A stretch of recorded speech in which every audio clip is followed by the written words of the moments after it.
Let me tell you, the world of search is in for the biggest shakeup we've ever seen. I've been doing SEO since 2001, and what's coming is a completely different animal. So you're going to have to forget everything you thought you knew. Today, we're breaking down the 5 essential strategies you absolutely have to master to thrive in this new era of AI-powered search. And this, right here, this gets to the absolute heart of the problem. We're not talking about some minor algorithm tweak. Nope, this is a fundamental ground-up shift in how people find information. The AI is going to answer their questions before they even think about clicking. That means your hard-earned #1 ranking, it could be pretty much worthless overnight. The stakes have seriously never been higher. So that leaves us with the million-dollar question, right? If the clicks are going away, what's the new goal? How do you possibly stay relevant and, actually make money? Well, the good news is there is a path forward, and it's built on 5 really powerful strategies that we're about to break down right now. Okay, first stop, we have to completely rewire our brains about what on-page SEO even means. The old school tactic of just stuffing your page with keywords, it's officially dead. Gone. In the age of AI, the new game is all about comprehensive knowledge. It's about proving you're a genuine expert, not just someone who's good with a thesaurus. Just look at this shift. It turns out studies are now showing basically zero correlation between how many times you use a keyword and ranking at the top. In fact, a lot of the time it's the opposite. What AI really wants is something called topical authority. It's looking for a true understanding, the connections between all the ideas. Think of it this way. AI can instantly tell the difference between someone just dropping buzzwords and the person who actually knows what they're talking about. So how do you actually build this authority? Well, it all starts with a big, broad pillar page, your complete guide to everything. Then you start branching out. You write detailed articles on every single little subtopic. By linking them all together, you create this incredible web of knowledge that screams to the AI, hey, we don't just talk about this topic, we own it. But just having deep content isn't quite enough on its own. And that brings us to our second strategy. Because if the AI doesn't trust the source, if it doesn't trust you, then all that great content doesn't matter one bit. It's really no longer just about what you say, it's all about who you are. And here's the crucial thing you got to remember. AI is designed to reduce risk. It's constantly looking for signals of expertise, authoritativeness, and trustworthiness, what we call EAT. I mean, think about it. You wouldn't trust random medical advice from a stranger on the street, right? Well, AI isn't going to promote content from some unverified, unknown source either. This is probably my favorite way to think about it. It's called the doctor's coat effect. In a famous study, people were twice as likely to follow instructions from someone just because they are wearing a lab coat, even if it was a fake one. AI has that exact same kind of bias. It gives way more weight to content from recognized authorities because that's a huge signal of trust. Your brand is your lab coat. So here's how you put on that coat. Don't just say you're an expert, you have to prove it. Use detailed author bios, show off your credentials, share real-world case studies, get your brand mentioned on reputable podcasts and industry blogs. And maybe most importantly, be super consistent everywhere so the AI can connect all the dots and see that you are a legit, trustworthy source.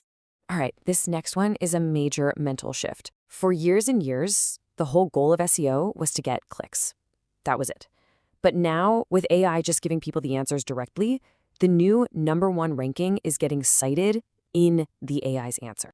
Now, when you first look at your analytics, you're going to see this, and you're probably going to think, ugh, AI is pointless. It's driving less than 1% of my traffic.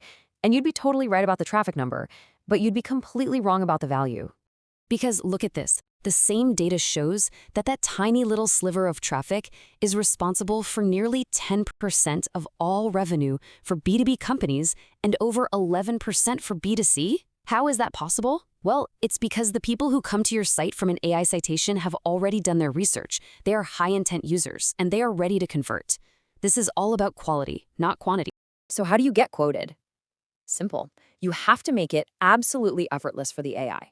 Write your content like you're answering a direct question. Use bullet points, short paragraphs, and clear headings so a person can skim it. Because if a human can skim it, an AI can summarize it. And really focus on citing hard facts and data, because that's exactly the kind of stuff AI loves to pull for its summaries. And that brings us perfectly to strategy #4, which is the more technical side of things. See, it's not enough to just write amazing content. You have to package it for the machines. If your content is just a big, disorganized mess, the AI is just going to skip right over you. This is what we're now calling GEO, or Generative Engine Optimization. It really is the next evolution of SEO. We're not just optimizing for simple web crawlers anymore. We're now optimizing for these incredibly complex large language models that power tools like ChatGPT and Google's AI overviews. And you can really see the difference when you put them side by side. Think about the key signals. Traditional SEO was obsessed with backlinks, but with Geo, what matters way more are citations and brand mentions. The focus isn't just on quality anymore, it's on structure and formatting. So what does that look like in practice? Well, you can use something called schema markup to literally label your content for the AI, telling it, hey, this part is an FAQ and this part is a product review. You should also include different formats like videos and charts. And please, don't hide your valuable data in long paragraphs. Make it explicit with numbered lists and tables that an AI can easily grab. Okay, finally, let's talk about the fifth and I think most important strategy. This is not a one-time fix. AI SEO is an ongoing process. You are constantly teaching the AI to recognize you and your brand as the go-to authority in your space. The best analogy I've ever heard for this is to think of the AI like a parrot. If you consistently repeat clear, simple phrases to it, the parrot will learn to say them perfectly. But if you're inconsistent or if you're quiet, it's just going to start mimicking whatever else it hears. Right now, the AI is that parrot, and it's listening to everybody. The real question is, whose voice is it going to repeat? This means your whole workflow has to change. You need to start tracking AI citations as a key performance indicator, a new KPI. And here's a great tip. Test your own content. Ask an AI to summarize it for you. If it gets it wrong, you need to go back and rewrite for clarity. And start developing your own unique frameworks and phrasing that the AI can start to associate directly with your brand, making you the default source. Now, this might sound a little counterintuitive, but consistent blogging is actually more important than ever. Yeah, it may not drive the sheer volume of traffic that it used to, but it is the primary food source for these AI models. If you stop feeding the AI, it will stop quoting you. It's really that simple. Blogging is the engine for AI-driven revenue. So I'll just leave you with this one final thought.